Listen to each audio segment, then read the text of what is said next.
First, according to the US Census Bureau, as of July 2017, Stockton is the 13th largest city in California and the 69th largest in the United States. The Census Bureau also reports that the city's median household income is just above $48,000. That is about 21% below the US average and 32% below the California average.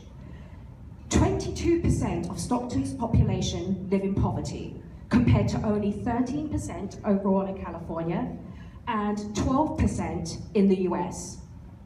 So we have a measure of income inequality. It's called the Gini coefficient, and it ranges on a scale from 0 to 100, where 0 equals, there's no inequality, 100, we have perfect inequality. Stockton lands at number 47 on this Gini coefficient scale, which means that Stockton ranks as the 27th out of 120 US largest cities in terms of income inequality. However, while Stockton has reasonably high level of inequality among the state's largest cities, it is more equal overall than California, which lands at a number of 49, and the US at 48. Okay, so based on what you know from studies elsewhere, what is the potential value and challenges about guaranteed income in Stockton? And you can take the answers one by one if you wish.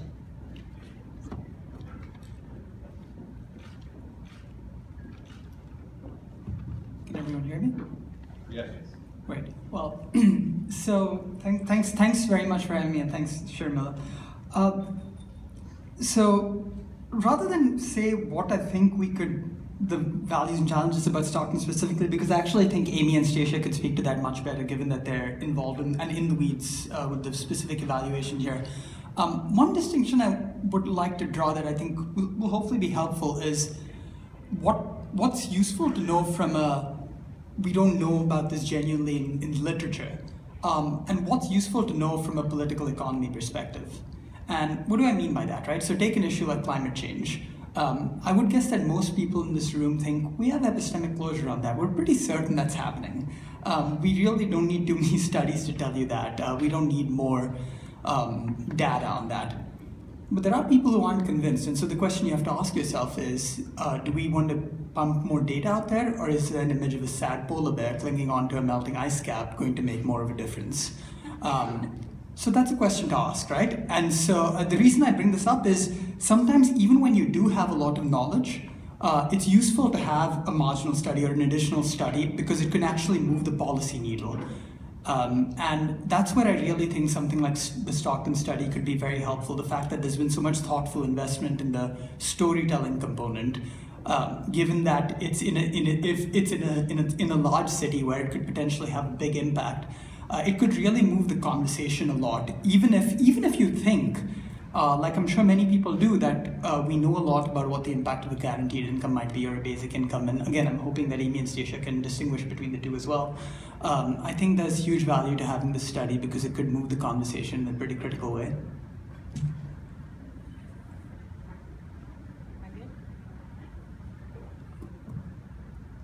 How's that? Why don't you start? Oh, here we go. Yeah, that's great framing. Thank you for getting us started. I'm actually going to add one more bit of framing by passing it off to Stacia. Just for clarity in the room, can you provide us with our definitions on universal basic income, guaranteed income, so we actually are all using the same terminology in this space? Sure thing. Can you hear me okay? So when we talk about universal basic income, I should say when I talk about universal basic income, oh, I'm sorry. Is it working now? I just have to talk into it and not move my head around. Okay, cool. So universal basic income is universal. It applies to everyone, right? It's basic in that it's enough income to cover your basic needs like housing, food, those sorts of things. It's something that you can count on, right? So it happens recurrently, typically once every month.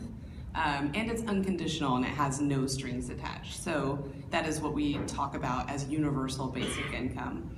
For the SEED program specifically, we talk about guaranteed income. So guaranteed income loses the universal component, right? Because as many of us know with SEED, we sampled from some select census tracts. It's not universal, not everyone receives it. It's also not basic in that, considering the housing markets here in California, as well as in many states across the country, $500 only goes so far, right? So it's not going to cover your rent and your food expenses and those sorts of things.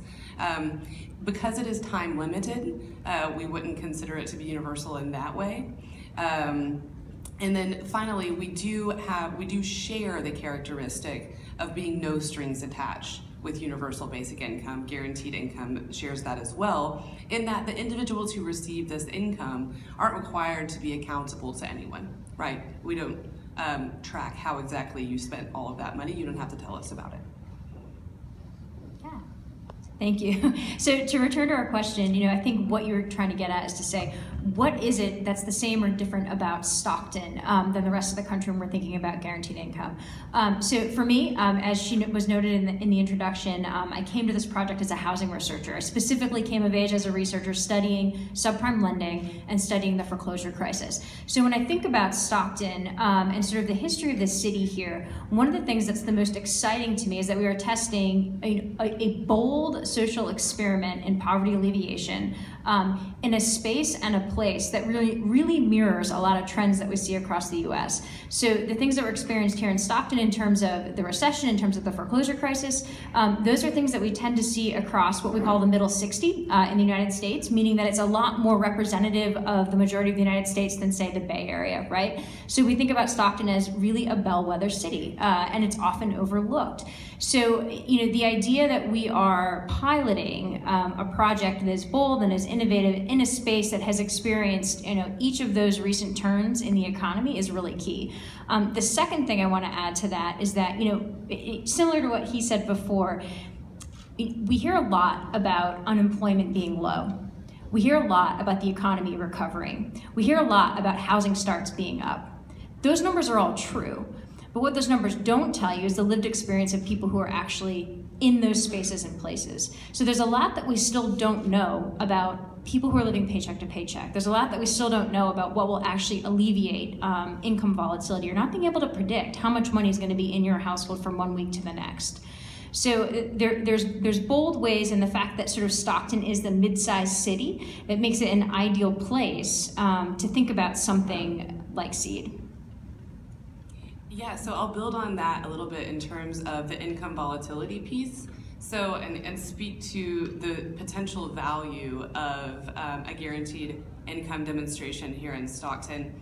What we know, because it is a bellwether of many other cities, especially economically, is that people are working far too much and spending far less time with family and friends.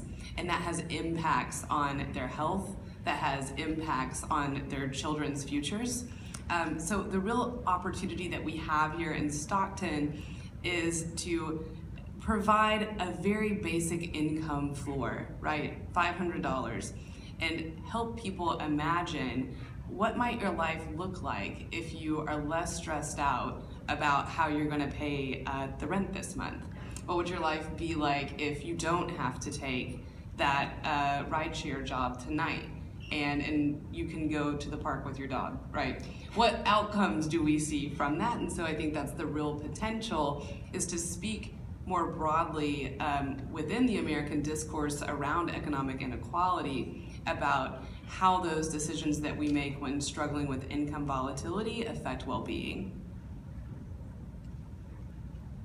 So what is SEED specifically trying to accomplish? So with this demonstration, what are you trying to do? That's a great Or question. Should I talk about implementation first, and you want to talk about some of our outcomes? Okay. So first I want to talk about implementation. So there's some real limits, right? We're only talking about a select number of people who are receiving guaranteed income here in Stockton, right? So it's a small sample. So with my science hat on, the first question I get is, well, how much are you really going to be able to tell? There's only 125 people, right? But that's not our only question. One of the key things that we are extremely interested and ethically committed to asking is to figure out what would implementation look like if we were to replicate SEED in another city. What would the structures actually have to be in place in the safety net, in government, and with the benefit structure for it to actually be rolled out elsewhere? One of the problems that we have in policy research is that we often design our policies and our programs separate from the community and separate, put it this way, we rarely start small, we tend to start big. And when we start big and we don't think about implementation, meaning how something's actually going to be operationalized on the ground, we tend to create new forms of social inequality and new housing problems and new problems with poverty, right? So one of the key things that we're interested in with SEED is to say, what are the questions that we can learn about administering a program like this, at the city level, that other cities can then take that data, take that information, and potentially replicate elsewhere based on the lessons that we learned. So that's on the implementation side what we're looking at, and I'll pass it off to Stacia to talk a bit more about outcomes. Sure, so the outcomes that we're looking at relate to 3 research questions. So the first being, how does guaranteed income impact income volatility? And if we see impacts on that volatility, how does that relate to changes in physical functioning? How does that relate to changes in psychological functioning? And then the third question being, can people imagine a different future for themselves, right, when they're not struggling with income volatility? So those are the key questions that we look forward to answering, and so we're collecting data on a number of different domains related to those, in addition to the quantitative data that we're collecting via surveys. We're doing a really interesting design of this study, and I think that's one of our key contributions here to the knowledge base as well. Typically, when we test new social innovations, we do a randomized controlled trial. What we've decided to do is a mixed methods one, such that as we start to see early changes in quantitative data, we'll be able to conduct in-depth qualitative interviews to investigate the how and the why this is happening, not just if those changes are happening. And then in addition to that, this research is being conducted in a way that is very grounded in the community. So one of the early things that we're going to do later this fall is release a community-facing dashboard that's going to be designed in sort of a hackathon sort of event, where the community has the chance to interface with the early data, decide which data should be displayed, and how they may want to interact with it on this website. So I think those innovations in design are important, not quite as important as the outcomes that we're looking for specifically. Yeah, one thing we missed, I'm sorry, I should have mentioned this, because it's a key commitment from the mayor's office, and I think it's a good space to be in, is that we are very intentionally, as a research team, and SEED as a program, trying to engage with the idea of saying, what would it mean if we reimagined the social contract in a different way? Rather than thinking about dividing us up into buckets of deserving and undeserving groups of people, what would if instead we reimagined a different way to think about how we thought about the economy and how we thought about how we're going to take care of one another? Just wanted to add that piece in. Yeah. So